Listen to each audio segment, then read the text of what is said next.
warahmatullahi wabarakatuh. Selamat mengikuti rancangan dapur, masak dan dakwah saya. Sebuah rancangan yang akan memberikan anda manfaat keduniaan dan juga manfaat akhirat. Ramadan Mubarak diucapkan kepada para penonton sekalian. Memandangkan kita sekarang ini masih lagi berada pada bulan Ramadan, bahkan kita dah nak sampai pada penghujung Ramadan, atau lebih tepat lagi kita akan memasuki ambang 10 hari yang terakhir tidak lama lagi. InsyaAllah pada hari ini dalam rancangan dapur, masak dan dakwah saya, seperti biasa ada dua segmen. Segmen pertama, segmen saya berkongsi tips, resepi masakan. Dan segmen yang kedua, itulah segmen yang mana akan saya sampaikan pesanan-pesanan agama ataupun dakwah. Dah banyak kali saya mengulangi, rancangan saya ini bukan rancangan masak-masak. Ada yang kata, kenapa dalam ini ustaz banyak bercakap, habis kalau nak berdakwah tak bercakap, nak macam mana?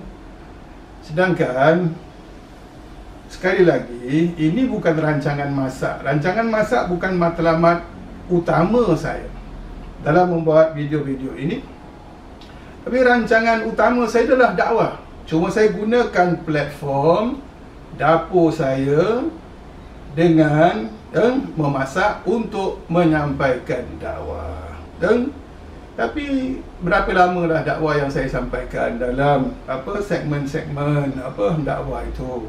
Jadi harap agar penonton dapat memahami. Tapi kalau ada yang rasa nak hanya dengar yang rancangan masak saja, silakanlah.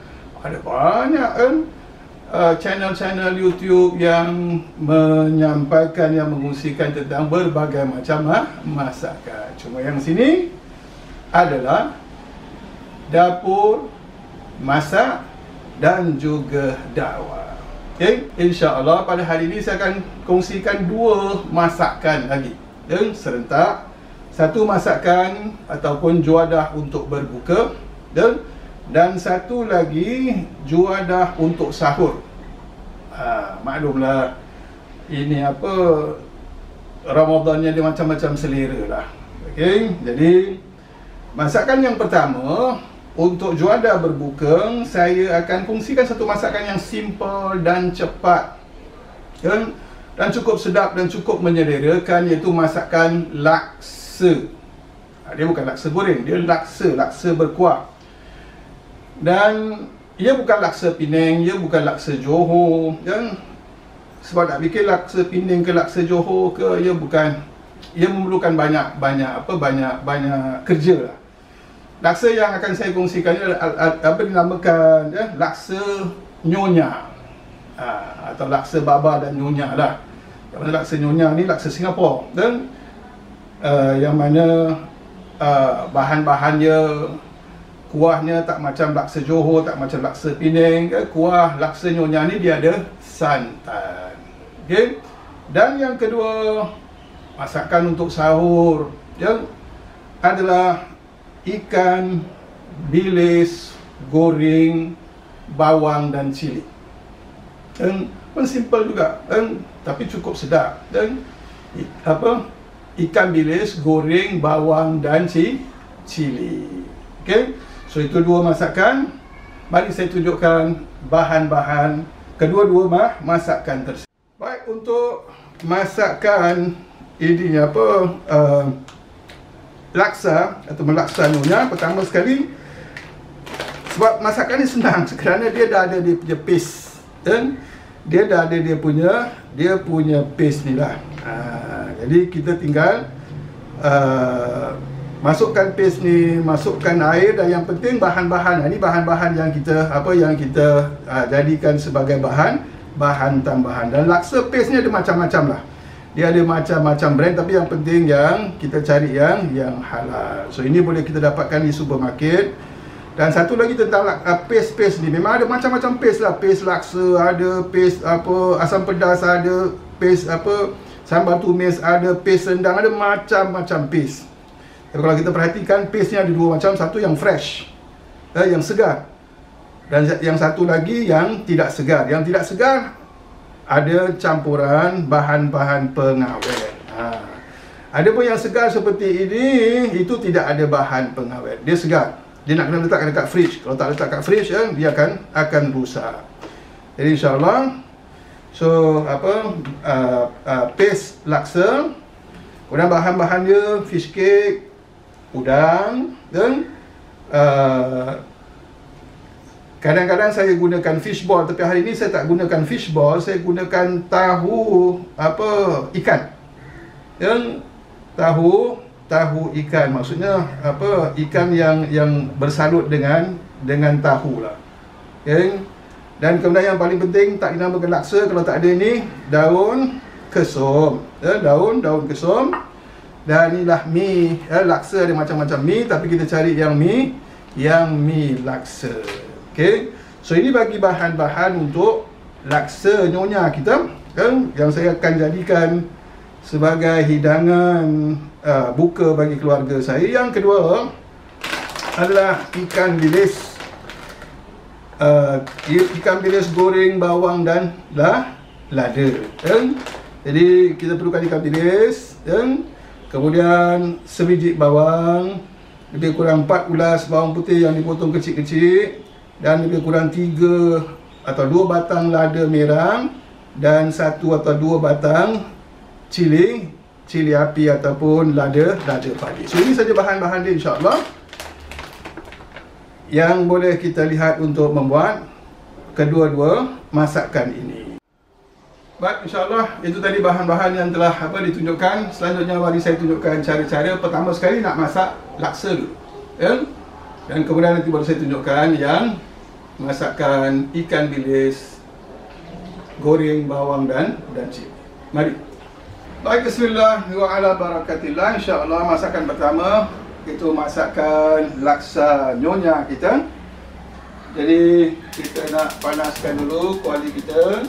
Okey, pertama sekali kerana bahan ni ada udang, seperti yang saya katakan selalu. Kerana bahan ini ada udang. Jadi kalau nak sedapkan masakan kita, kita goreng terlebih dahulu udang ni sedikit. Jadi agar air udang ni berada di mana tadi, di minyaknya. Dia boleh jadi macam stok.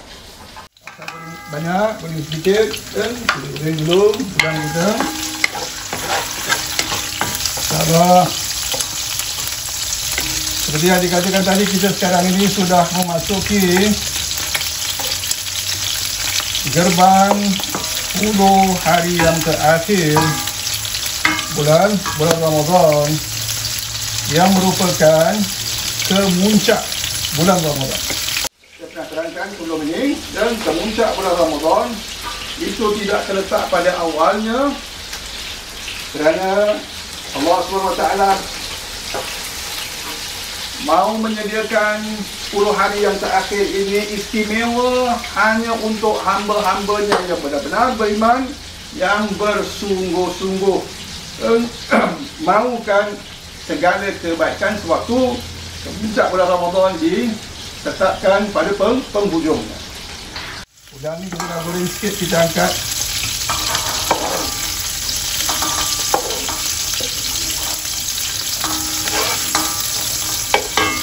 Kemudian kita boleh masukkan air.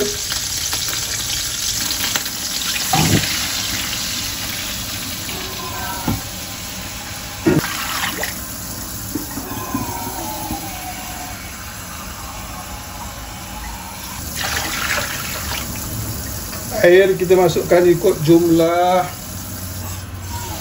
orang yang nak makan laksa kita ni.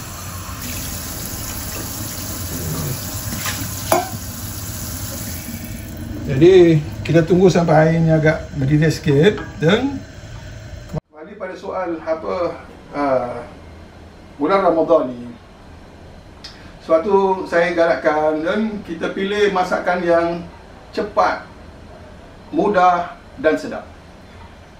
Soalnya dah saya jelaskan juga, bulan Ramadan dan hendaklah kita beri keutamaan pada ibadah kita. Bulan Ramadan bukan bulan makan-makan. Ia bukan bulan makan-makan, tapi memang bila mana kita berpuasa pada bulan Ramadan, diwajibkan kita berbuka dengan makanan lah. Disunatkan kita sahur, tapi itu sebahagiannya saja. Tapi bukanlah kita berikan tumpuan untuk menyediakan makanan, cari makanan, hidangkan makanan sampai masa untuk beribadah, tak ada. Sebab tu cari masakan yang simple, mudah tapi sedap. Dan bukanlah kita masak asal boleh saja. Kalau untuk diri kita mungkin kita rasa tak kisah. Selalu fikir tentang orang lain, ahli keluarga yang nak kita hidangkan. Janganlah sampai kita masakkan untuk mereka masakan-masakan yang sembarangan. Okay.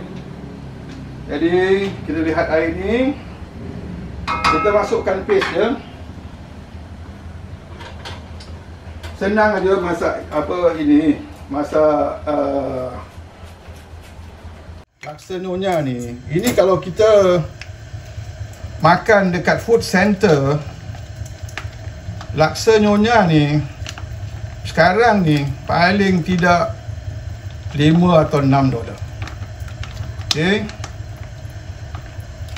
Kalau 5-6 dolar untuk 6 orang makan, macam saya masak ni untuk 6 orang makan, dah 30 dolar. Padahal modal untuk masak ini laksa nyonya ni, dia tak lebih daripada 15 dolar lah. Tak lebih daripada 15 dolar lah, sebab kita gunakan udang agak mahal sikit kan. Adalah 12 ke 13 dolar macam tu lah. Ini pun laksa paste juga ni yang saya masukkan tadi. Satu paket tu tak cukup, saya tambah sikit lagi.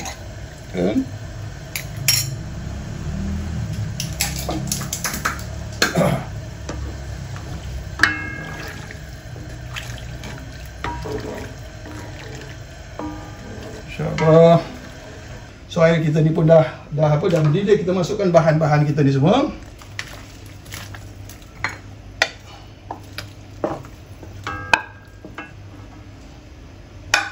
Kita masukkan udang kita yang tadi yang dah kita goreng.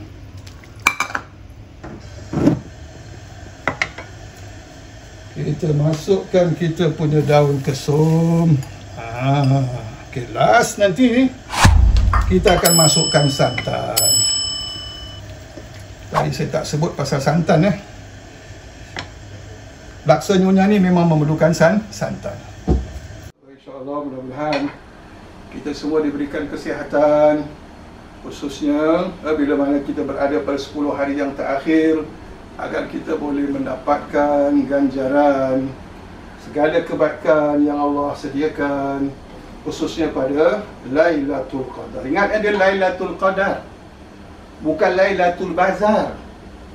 Kita tengok masyarakat Islam, Masya Allah, entah ada iman ke tak ada iman ke, kita tak tahu. Padahal ini bukan perkara yang baru diketahui tentang keistimewaan 10 hari yang terakhir, tentang ini Lailatul Qadar. Tapi lagi dah masuk 10 hari yang terakhir, lagilah banyak yang meninggalkan amal ibadah, sibuk dekat bazar-bazar, yang buat kuih sampai tak beribadah, yang menjahit sampai tak buat ibadah. So itulah, kalau kita macam tu berarti kita sangat rugi. Masukkan santan 1 kotak dulu. Kalau rasa perlu baru kita tambah lagi.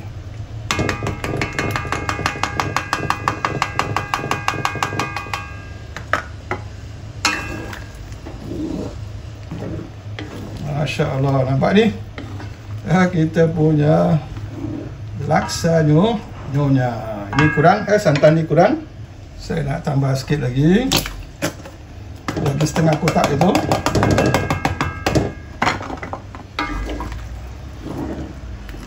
Masya Allah, so inilah dia laksa nyonya kita sebagai hidangan untuk berbuka puasa. Okey, jadi insyaAllah selanjutnya ingin saya tunjukkan pula satu lagi masakan untuk sahur pula, iaitu ikan bilis, bawang dan cili.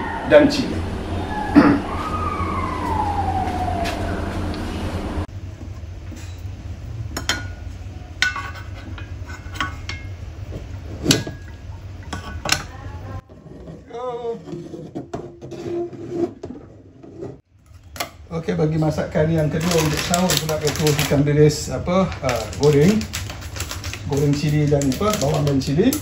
Pertama sekali, ikan bilis ni kita nak mesti cuci dulu. Okey, ikan bilis ni kita nak mesti cuci dulu sebab kita tahu dia tengok tekstur ikan bilis ni.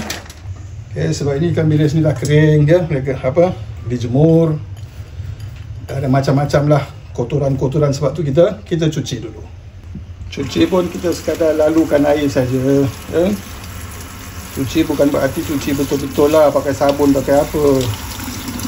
Itu memang tak tahu nak cakap apa lah kalau sampai macam tu. Dan lalukan air saja, nak bersihkan sikit. Lepas tu kita tuskan dah.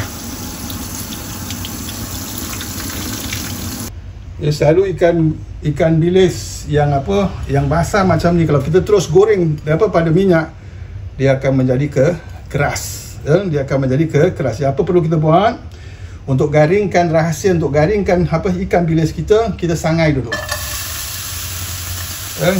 Sangai tujuannya untuk keringkan air dia.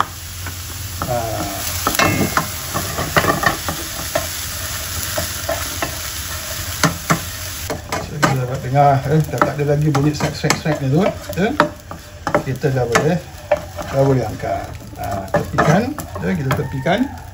Kemudian kita goreng dulu ikan bilis ni. Saya akan pakai minyak bekas tadi saya goreng kacang.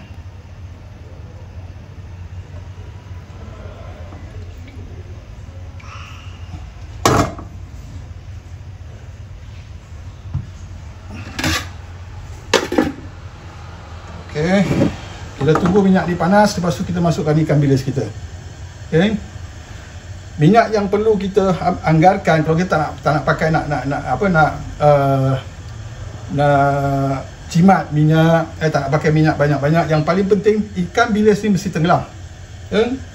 Ikan bilis bila mana kita masuk, dia semua tu mesti tenggelam. Barulah ikan bilis kita akan goreng cantik. Okay, nanti semasa goreng, sekarang kita api kita tinggikan, kita besarkan. Nanti dah masuk ikan bilis saja, kita mula kecilkan. Taruh satu dulu, tengok macam mana, panas ke belum. Okey, dah sudah. Kita kecilkan api, jangan terlalu besar. Dan kita masukkan ikan bilis kita ini, jangan digodak. Jangan digodak-godak, sebab kita godak ikan bilis tu, dia akan ada yang tenggelam, ada yang tak tenggelam. Dia akan naik macam gini je, sampailah kita lihat ikan bilis tu jadi ke kuning-kuningan.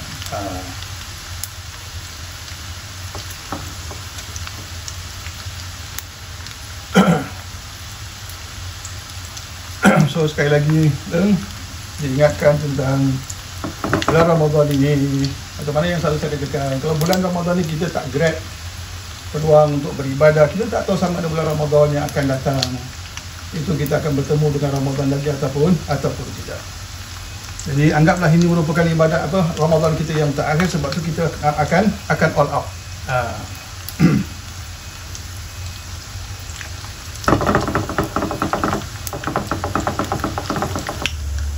Jadi kalau kita dah lihat betul-betul dia sampai ke perang-perangan, jangan sampai hangus perang-perangan baru kita angkat. Dia kalau tak cukup goreng pun dia tak akan garing. Okay? Dan bila kalau yang tak cukup goreng pun dia tak akan garing. So dah macam ni, baru kita angkat.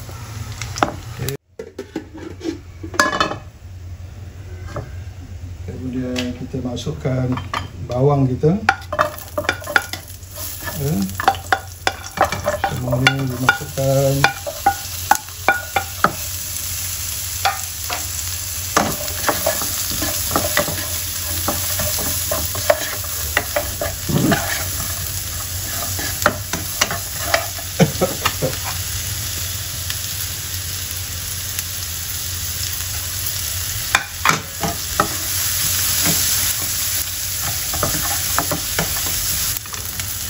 Baru kita masukkan ikan bilis kita. Masukkan sedikit ikat nasi.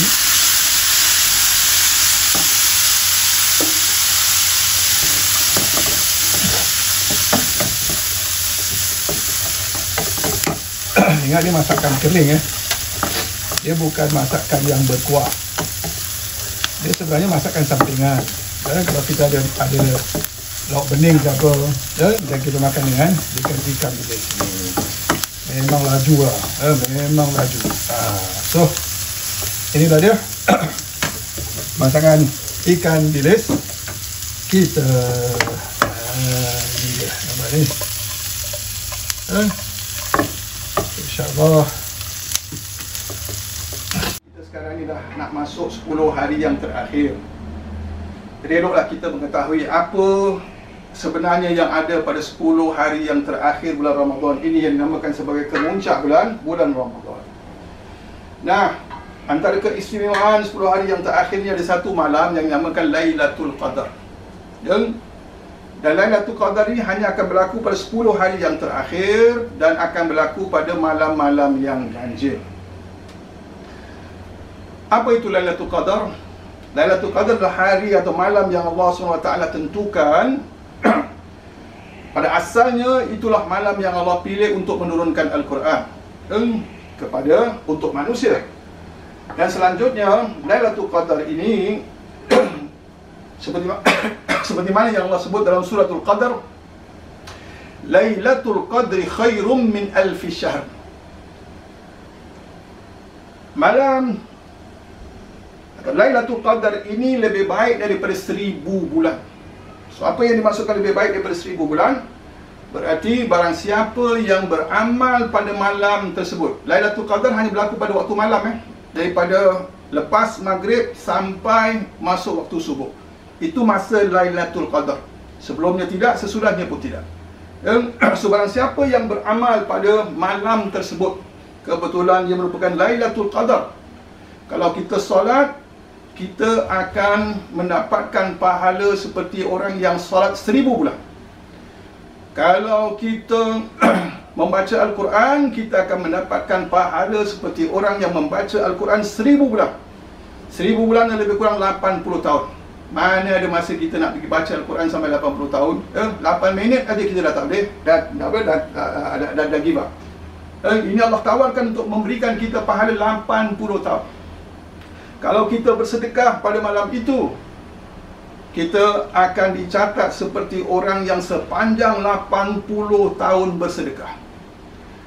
Kalau kita berbuat baik, misal kata kita berbuat baik kepada keluarga kita, berbuat baik kepada ibu kita, berbuat baik kepada bapa kita, atau berbuat baik kepada siapa saja, kita akan dicatat sebagai orang yang berbuat baik sepanjang 80 tahun. Dan so, begitulah semua kebaikan-kebaikan yang dilakukan pada malam itu akan dibalas dengan 80 tahun. Masya Allah. Dan suatu, janganlah sampai kita lepaskan peluang beramal pada Lailatul Qadar yang akan berlaku pada malam yang ganjil. Tapi jangan play cheat lah. Jangan kononnya macam kita nak membohongi, nak ngelak kepada Allah. Sebenarnya disuruh kita beramal pada 10 malam keseluruhannya. Memang betul Lailatul Qadar akan berlaku pada waktu ganjil. Tapi ada orang dia mengelak, dia hanya pilih malam ganjil saja dia beribadah. Malam ganjil saja dia datang masjid. Malam ganjil saja dia melakukan solat malam. Malam tak ganjil dia buat macam biasa. Allah tidak. Allah bukan Tuhan yang bodoh. Dia Maha mengetahui. Baik, insyaAllah itu saja yang dapat dikongsikan untuk hari ini. Mudah-mudahan perkongsian ini membawa manfaat kepada anda sekalian, sama ada dari segi masakannya ataupun dari segi nasihat-nasihat agamanya. Dan sekiranya anda mendapati seperti biasa rancangan ini bermanfaat, sila sharekan. Bagi yang belum lagi subscribe, sila tekan butang subscribe di bawah tu, agar nanti kalau ada video-video yang baru anda akan mendapatkan notification. Okey, sekian dari saya. Ramadan Mubarak. Wassalamualaikum warahmatullahi wabarakatuh.